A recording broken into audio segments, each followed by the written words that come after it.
और हमारे साथ बात करने के लिए चन्नी साहब के साथ रहे उनके अजीज मित्र, सियासी साथी भी एक तरह से, रणधीर सिंह जी हमारे साथ मौजूद है चन्नी साहब पर बात करने के लिए। रणधीर सिंह जी, पहला सवाल मेरा आपसे ये है, क्या आपने भी कभी सोचा था कि जिस तरह से कैप्टन अमरिंदर सिंह और नवजोत सिंह सिद्धू का झगड़ा हुआ, सार्वजनिक हुआ, पब्लिक हुआ, कांग्रेस को उसने शर्मसार किया, क्या चन्नी साहब कभी मुख्यमंत्री बन पाएंगे? क्या आपने भी सोचा था? हमने भी ये सोचा था, क्योंकि ये पब्लिक में हरमन प्यारे थे, सब लोगों का इनके साथ थे, इसलिए चीफ मिनिस्टर बनने का चांस बनता ही था। चन्नी साहब उन लोगों में से थे जिन्होंने खुलकर विरोध किया था कैप्टन अमरिंदर सिंह का। तो एक समय तो ऐसा लगता था जैसे सिद्धू साहब और चन्नी साहब साथ में हैं।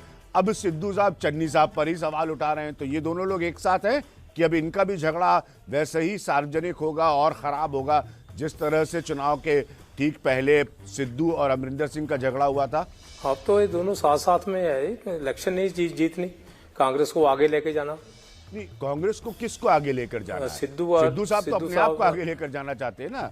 तो कांग्रेस को सबको पता है कि नवजोत सिंह सिद्धू जो है वो मन में अपनी ख्वाहिश पालते हैं। कुछ गलत नहीं है किसी पॉलिटिशियन के लिए मुख्यमंत्री बनने की, और बजाय उनके बन गए चन्नी साहब, तो वो क्यों चन्नी साहब को साथ देंगे? बात तो ऐसे जे कांग्रेस जीतेगी ताई आगे चीफ मिनिस्टर बनेगा ही। क्या रणधीर जी, अब मौजूदा झगड़ा, कैप्टन साहब तो अलग हो गए कांग्रेस पार्टी से, अब मौजूदा झगड़ा नवजोत सिंह सिद्धू और चन्नी जी का है? सारी कांग्रेस एकजुट है, कांग्रेस एकजुट रहेगी तो कांग्रेस आगे जाएगी।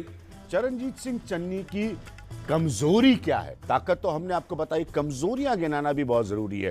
पहला पॉइंट, मुख्यमंत्री के तौर पर बहुत कम समय का तजुर्बा, एक्सपीरियंस का दावा नहीं कर सकते चन्नी साहब।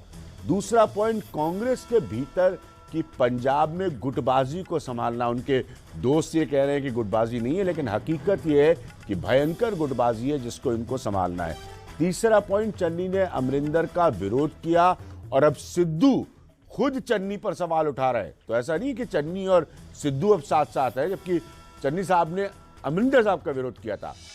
वक्त अमरिंदर का रहा, लेकिन सरकार की खिलाफत के मूड को चन्नी को संभालना, यानी कि एंटी इनकम्बेंसी जो है वो चन्नी साहब को झेलनी है। तो जैसे मैंने कहा कि चरणजीत सिंह चन्नी साहब कांग्रेस का एक बहुत बड़ा सरप्राइज थे, मेरे लिए आश्चर्यचकित करने वाला नाम थे, लेकिन मैंने उनका बैकग्राउंड आपको बताया। अब जरूरी है यह जानना कि मौजूदा चुनाव में कमजोरी हमने उनकी गिनाई, चुनौती क्या और कितनी बड़ी है चन्नी साहब के लिए कांग्रेस की सरकार वापस लाने में पंजाब?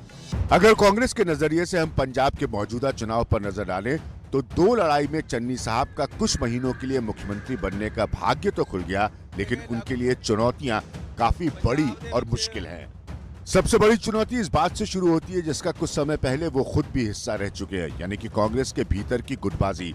चन्नी ने खुलकर अपने मुख्यमंत्री अमरिंदर सिंह का विरोध किया था और आज उस समय अमरिंदर सिंह के विरोधी नवजोत सिंह सिद्धू उन पर सवाल उठा रहे हैं।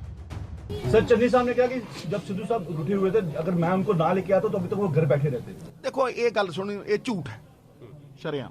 ना मैं रूठिया होया सी, मैं सवेर तो लेके शाम, हाँ रूठिया सीगा कैप्टन अमरिंदर सिंह वेले। चन्नी मेरा छोटा भाई है, मैं उतना कदे भी नहीं रुसिया।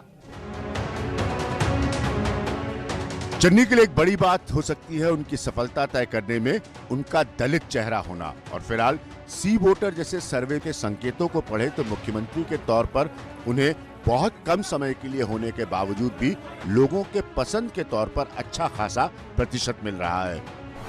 खासतौर पर अगर अमरिंदर और सिद्धू से तुलना करें चन्नी साहब की, तो उनका प्रतिशत लोकप्रियता में कहीं आगे है इन दोनों से, जबकि झगड़ा दोनों के बीच का था। हालांकि कांग्रेस कम समय के ही मुख्यमंत्री चन्नी की उपलब्धियों की बात कर रही है, लेकिन उनको जनता के सामने जवाब देना है उस सरकार का जो कैप्टन अमरिंदर सिंह ने चलाई और अब वो छोड़कर जा चुके हैं।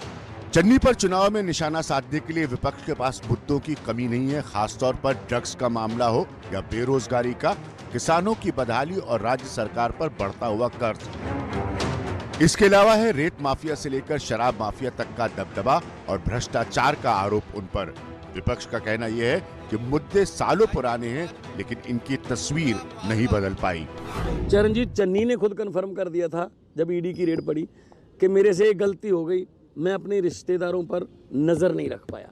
इसका मतलब आज ईडी ने जो गिरफ्तारी की है, इसका मतलब चन्नी साहब उस पे मोहर लगा रहे हैं कि हाँ मेरे रिश्तेदारों ने ये काम किया। मैं कह चुकी हूं कि कानून अपना काम करे, सारों को इतराज नहीं। एक और बड़ी बात जो पंजाब में उभरकर पिछले सालों में सामने आई है वो है आम आदमी पार्टी का बढ़ता राजनीतिक असर और हाल के सी वोटर सर्वे में इस असर के संकेत जो कि कांग्रेस के लिए एक चुनौती के तौर पर नजर आते हैं। यानी कि अगर बादल की स्थिति पहले के मुकाबले कमजोर हुई है तो केजरीवाल की आम आदमी पार्टी कांग्रेस और चन्नी को चुनौती दे रही है। उन्होंने 111 दिन में ही कमाल करके दिखा दिया।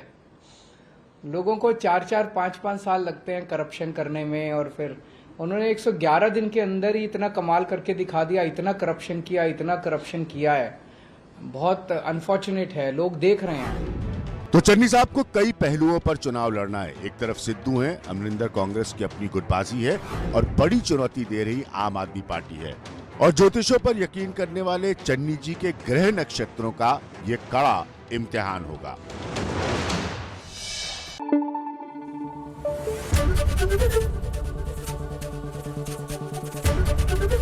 एबीपी न्यूज आपको रखे आगे।